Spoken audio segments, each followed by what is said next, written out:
Hello everyone, welcome back. In today's video, we're going to talk about another set comprehension coding exercise. So we would like to find vowels in the word T.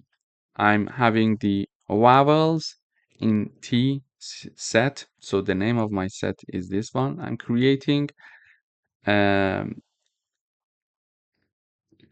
a set of X for each X in the T string if X is in one of these, okay?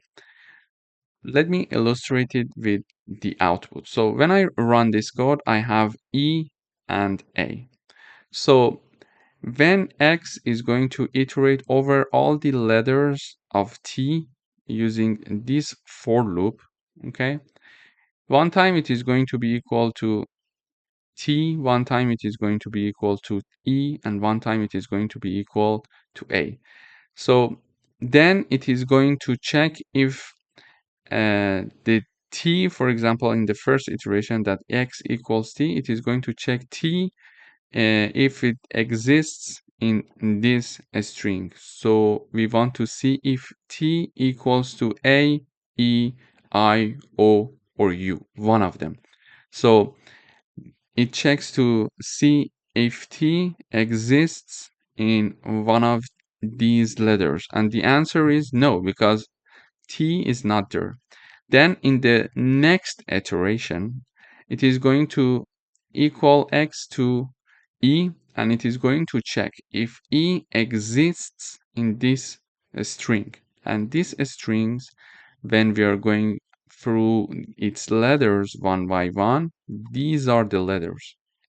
Does e equal to one of these letters? I would say yes, because we have one E here. So the answer is yes. And then E is stored in our set. Okay.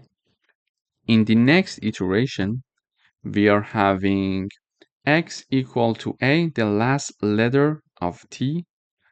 And then it is going to check and see if A exists in this string. And in this string, when I mean it is going to be equal to, if it is equal to any of the letters in this string. And the answer would be yes, because A exists there.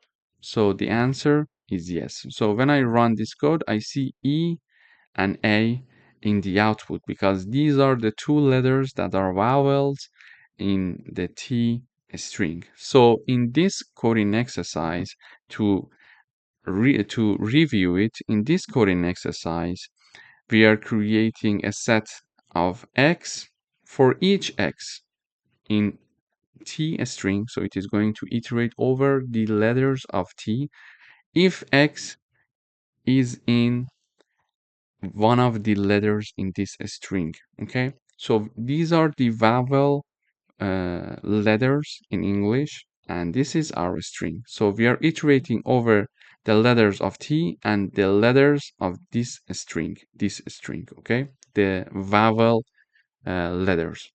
Then we would like to check if one of the letters in T, so for example, if the T, the first letter, equals to any of the letters here. Then if the second letter of T, which is E, equals to any of the letters here. And finally, we're going to check to see if the last letter of T, which is A, equals to any of the letters in this string that contains all the letters of our vowel sound. And the answer for T is no, because we don't see T here. For the E, the answer is yes, because we have one E here. And for the A, the answer is yes, because we are having A as well here. So the output is E and A. So this is how we can create a set of X for each X in T if X in this string. Okay, A, E, I, O, and U. This is how we can make a comparison letters by letters between two strings. So if the first letter equals to any of the letters of the second string, the second letter of the T, which is E, exists in any of the letters of the second string, and the last letter A exists in any of the letters of my second string. So basically we are saying if t equals to any of the letters of my second string, and when I say string I mean A E I O U, because we are defining it in double quotes, so it's a string.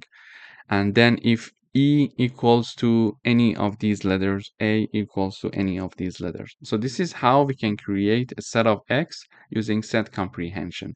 Thank you for watching.